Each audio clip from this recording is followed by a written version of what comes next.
16.4 hectares. Expandable ni siya guys for another 16.4 hectares. Located in La Esperanza, Daguhoy, Bohol, no? So this is along Provincial Road. Then the price is 50 pesos per square meter. So barato kayo ni. Cash basis only kay heirs na pod ang nagbaligya. So meaning heirs na pod, meaning from lolo, then mga anak patay na, then next are the kuan.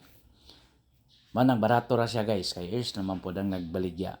Apo na ang nagbaligya. Pero amon na gikuhaan og family tree. So doon na family tree. So nindot kay ni guys kung unsay imong himuon diri. Imagine just only 50 pesos per square meter. Barato ra gyud.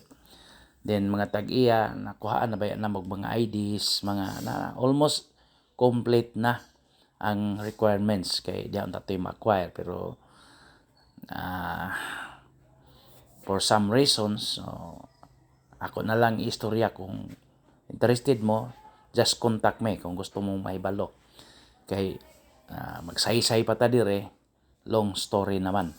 So again, this is still for sale. So sa una ato ning giingon not for sale karon, this is already for sale. So mao na, so, if you want more properties for sale, mao na www.propertyph.net. So mao na atong kuan website. Then so this is 23 minutes video guys. So ato kung kuan og kuan. So ang unsa may potential ani nga property. Actually nindot ni siya guys. Pwede nimo buhaton nga kanang pareha na mga tourist destination. Imagine it can reach up to 30 hectares kapin. Nanay mga tourist destination po diri. Na diha ang Camp Ridge, Kapiskay, Sea of Clouds, kay magfogging gining lugar guys. Bugnaw ni nga location. Then dili po siya belong sa protected area. Lahi po ni siya, dili siya part of protected area. Nya kuan gyud siya, ideal gyud siya sa kanang, for example maghimo kag murag kampo ba, murag si tawag uso ron nga campsite, no? Nindot magod ang location kay rolling terrain. Nya murag ma-convert nimo siya og ecotourism, agri-ecotourism. So mana no, agricultural din ecotourism. Although the road gamay ra gid kaayo ang portion sa rough road ani guys. Ambot na putol man pud ni basta mubo ra kaayo nya. There are already foreigners po na napuyo na dire. Basta kining road ani mubo gyud kayo sa nga tanan nga kuan from the concrete road. So meaning all the way na paingon sa kuan. Then you have still an option guys, no, kay pwede man sad na nimo kung di ka ganahan mo palit sa front kay bakilid man gid ang front ana, pero nindot yun mapalit nimo ang front kay mao man again ang kining nay palm tree, nay coconut trees na mao na linya na dito guys. Actually the total size of this front is 8.4 hectares, pero dili naman mo baligya ang uban years. So ang ibaligya ani ang 5 hectares lang. So nay 3.4 hectares ang mabilin. So then ang next is 7.4 hectares. Then the next is 4 hectares. So nindot kay ni kung ang imong paliton, kung paliton nimo ang tanan, no? Kay imagine asa man ka makakita ni nga ani ka barato. Nya daplin pa gyud karsada. So although normal magyud na nga mobayad tag taxi sa gobyerno just in case ato ni transfer. Pero mas nindot kung paliton lang sa daan nya, liter lang sa di transfer. Pwede ra man sa, pero kung makaya rin mo transfer kay dako manggod nga lote, dako manggod nga yuta. So kuan yun. Then advice nako kay kini manggod ang limit manggod nato as kuan kita nga Pilipino. Kuan ra manggod ang gilimit nato 5 hectares. Pero natay kahatagan sa more than anang 5 hectares, okay ra sad, no? 5 hectares land holding sa magyud based on agricultural law, no? So mao na siya guys, karsada nindot kayo. Dako gyud kayo og open no. Ang road. So provincial road gyud ni siya guys, connecting to Danau, Bohol. So gikan ka diri sa Buena Vista, Carmen, Bohol, connect ni siya ngadto sa Danau, Bohol. So nindot kay siya kini nga road no. Sa una na siya himo na siya nga road pero wa naman madayon, pero pwede gihapon ta makahangyo ani no. Kung just in case ang plano nato ang paliton ang 7.4 hectares, then katong 4 hectares pwede ra gyud hangyo ra gyud ani kay ato ra mga kaila ang tag-iya ani no, ato namang na amigo. So usually man god ato na gyud na kambas tanan amigo na gyud nya, amo na po ning sultihan mga tag-iya just in case na yung mga prospect kay gahago gyud taon mi ani pag consolidate nya kinitanan mga tag-iya nisabot pud sa amo ang hangyo nga kung naa gani mo direct dira, pahibaloon lang pod mi kay kini manggod sila di manggod kay usa ka tawo ra ning mga nagbaligya dire kay mga heirs na lagi na magyuban nga mo direkta gyud nagplano nga makakuan sila, although barato ra gyud na siya kanang 50 pesos per square meter kuan naman gani na kini manggod ang first o ang second are kanang ang nakabutang sa title managsuo ni sila, pero nangamatay na malagi ilan ang mga apo, isig ka apo ang nabaligya. So again no, sa mga pareha namo nga naningkamot pod mga ahente o nag-ambisyon pag mag-ahente kini nga property para nako dili po ko mo daw no, dili okay ra po ko jud o mo refer mo og buyer or magdamog buyer, magsabot lang ta kay kini manggod di gid lalim ang pag-consolidate pagpangita sa area no? Mo exert yung tag panahon, oras, kwarta sa pagpangita sa yuta kay nalagi tay buyer. So again okay ra gyud mi na atay cooperating agent no, agents or brokers. So mapay na lang tapon kung namoy buyer. So kini nga road guys, again himo na ni sa una kay natoy purpose nga diha ang karsada nagbuhatag barangay road nya kay wa man madayon, pero mahangyo gihapon nga ana gihapon ta mo divert og karsada, pwede ra gihapon. So okay ra gyud kaayo. So dinhi ta mo agi mahangyo ra na to mga tag-iya na nga mohimo tag karsada. Sibe mo rag sa likod ba, rag back door no, diha sa likod ta mag-agi. So ana na siya guys.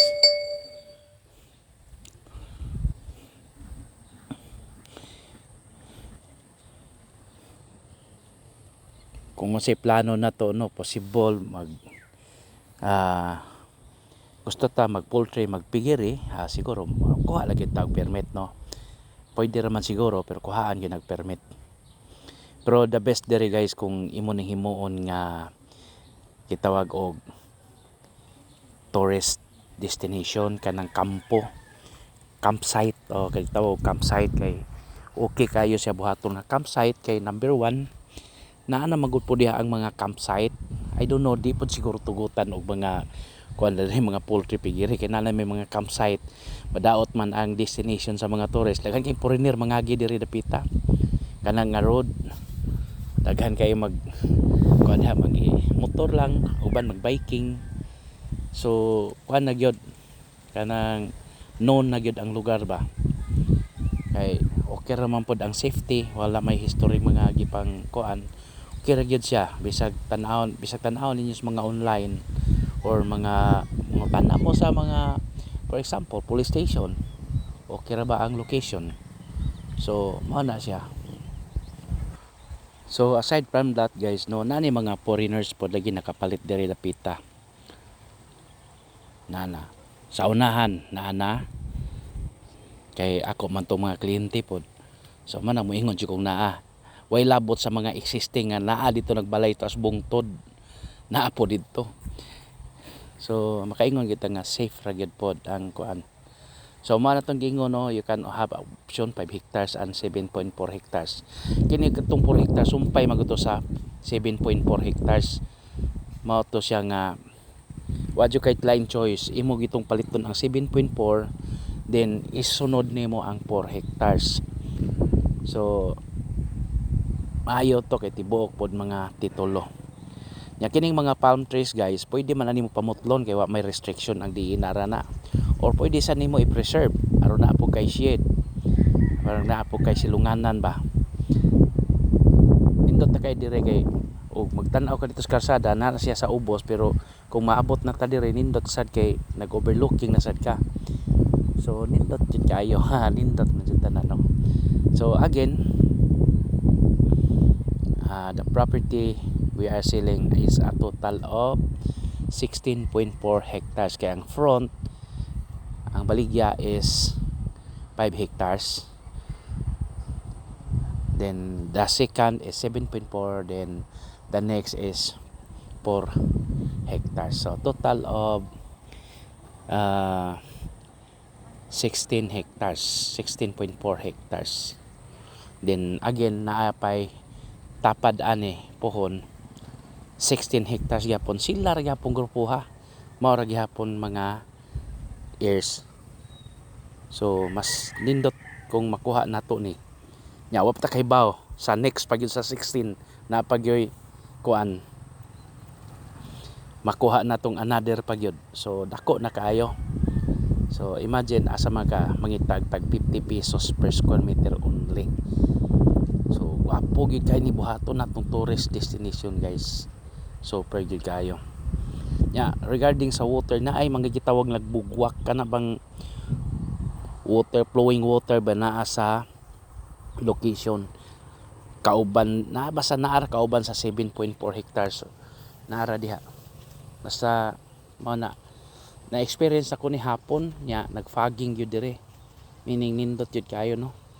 Nagfogging basta og kuan, no need aircon dire guys, no need na ang aircon dire kay labi na gabi no need ng aircon. Yeah, very quiet, dili gid siya kuan. Yeah. So sa paman, so kung unsa pay mga pangutana, just message me at my Facebook account ninyo Humaw-As Katurusa. Yeah, mabalik ta sa mga taxes no regarding sa capital gain, duk stamp, nya estate no, kay na mag-estate tax is ani. So I heard sa mag-una latas estate taxes murag ibalik naman ang kuan amnesty. Hapit na. So way problema no. Or pwede raman sad yun kay pila ra bay value sa property sa panahon sa ilang pagkamatay. Dugay naman nga matay ng matawhana. So mao sa tuy basihan sa estate. So dili ta magpakuan na ng istorya nga dakog mabayaran kay dakog estate tax. Dili kay ang pagbase sa pag-compute sa estate tax based on my experience lang guys ha. Nagbase na kung kanus na matay. Dugay naman nga matay ning mga lolo ani. Asang mga anak. So barato ra gyud kaayo gyapon. So next, ang capital gain o ang documentary stamp tax kini ginoon nga along the road kining sa kuan kining 5 hectares kanang naghawid sa kalsada, medyo kuan gyud siya, titawag og tas-tas gyud siya og zonal valuation. Pero mao lagi nagdepende man na kay og pagtan-aw sa zonal murag naate tag 450, mas labaw ang zonal kaysa presyo. 50 pesos sagod nya 450, pero di sa tamo final guys ha, kay sa istorya ra man gyud to sa kuan. Ako sang tan-awon sa online kung pila gyud ang zonal no. Pero sige lang kay at least na tay initial kuan. Ay butang talag mo kuan ta sa 450. Ako gibalanse murag sa capital gain duk stamp nagyud means mga 1.6 million pud siguro. So 450 pro kanang BIR man good guys, kung hangyo lang puta mo sugot man na sila ba, hangyoon lang gyud kay imagine pa pod Baon naman tas mga panghitabo, hangyo lang di na adto lang kita mo hangyo sa kan kay one time man gud dahil sa ko'y problema sa akong taxes akong gihangyo nakahangyo jud kog 50%. Honestly la dili binuang nakahangyo kog 50% didto ko ni hangyo sa RDO. Mao tay nakanindot yung hangyo lang yun ta di man taingon nga kuan so nindot ka okay niya mura siya gikan ta sa kalsada mo gini ang center mao na ni kan daghang palm tree mao ni ang 7.4 hectares guys mao na ni siya kana siya 7.4 hectares na siya tapad na siya kalsada manong 5 hectares ya sumpay 7.4 dayon ang 4 hectares kay ato magipa kuan na atong drone mga surroundings karsada along the road gid siya so nindot kayo ni siya mo na ecotourism gyud akong suggestion ani or buhi ani mo baka buhi ani mo nig baka kanding nindot kayo pundo lang ba way lingaw imong kwartas bangko ipalit lang dire kay pilar may tubo ana kung mapalit nimo ma-formalize nimo kaya ra magyud ang tag 100 per square meter dire or di na pud madag 100 siguro basta more than na gyud kay naamang gyud nagpresyo dinhi along highway nga tagkuan na gyud sila tag 150 na ako gibaligya diha na 4 hectares diha 4.5 so 100 kapin gamay na ako'y nahalin diha dapita duol ra pud ani 2.2 million pilay area 10,750 so kini siya potential jud kayo pang land banking mo ni pundo ba nya pananglitan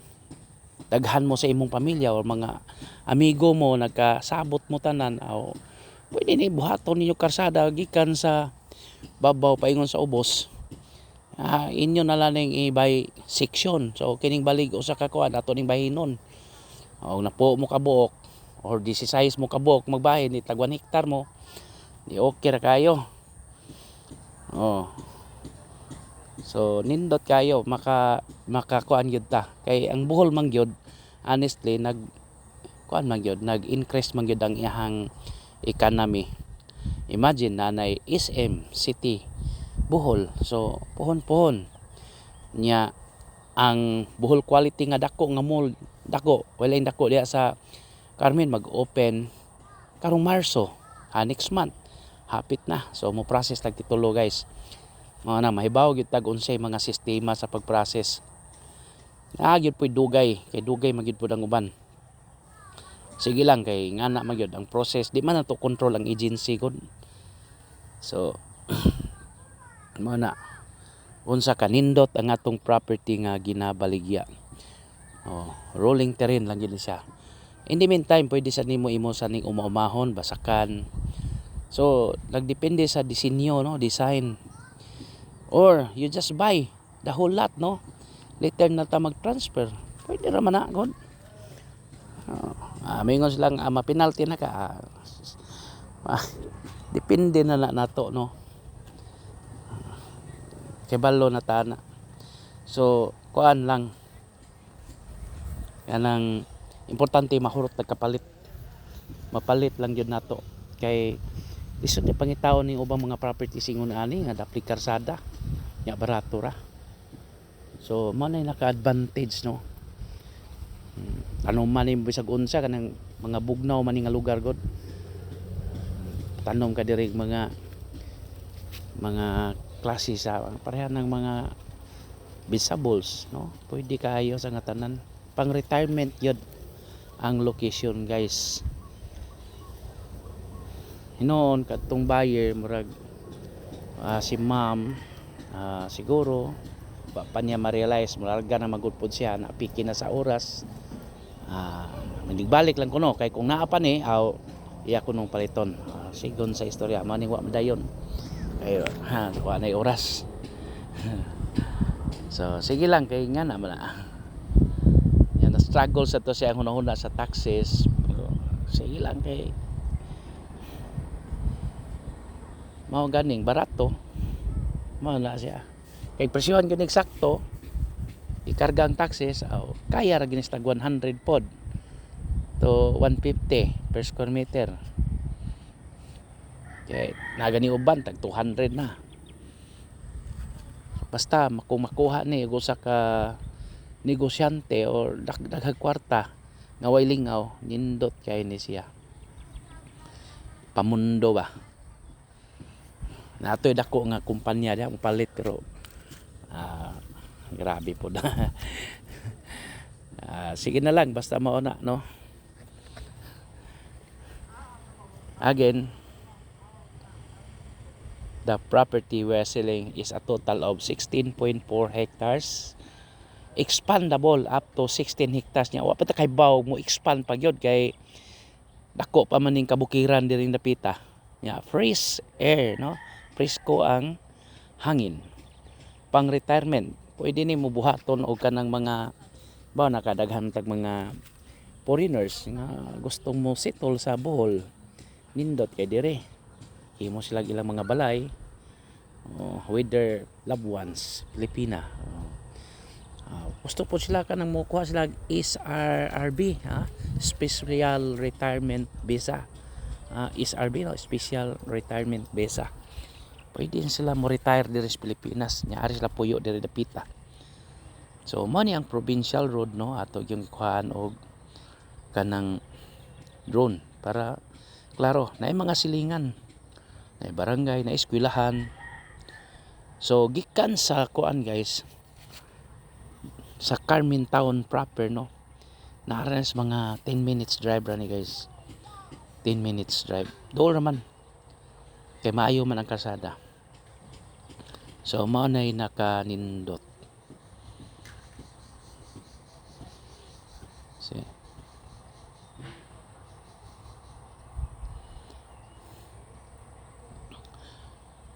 So nakita na to ang willingness pod lagi sa seller. Mao na gitugot og barato. Sa ilang pagbaligya, barato ra gyud. So mao na guys, no.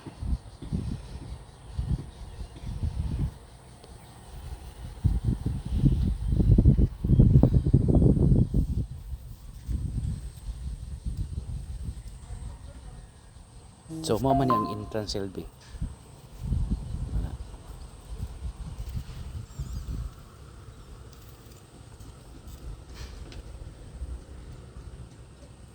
Murag mga Chocolate Hills pero dili na siya Chocolate Hills guys. Wa siya ma-part sa Chocolate Hills. Wa siya ma-part sa kanang gitawag o kadtong ginadili ang pagtukod. Kini siya lahi ni siya, dili siya protected ato. Naman ko'y usa sa mga nabaligyan ako diri nga ako gyud gikuhaan og EAND certificate. So na okay gyud kaayo. Nagyoy certification gikan sa DNR nga dili siya protected area. Ya, unsa man silingan ra man sila.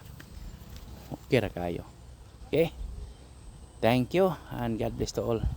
Happy viewing. Bye.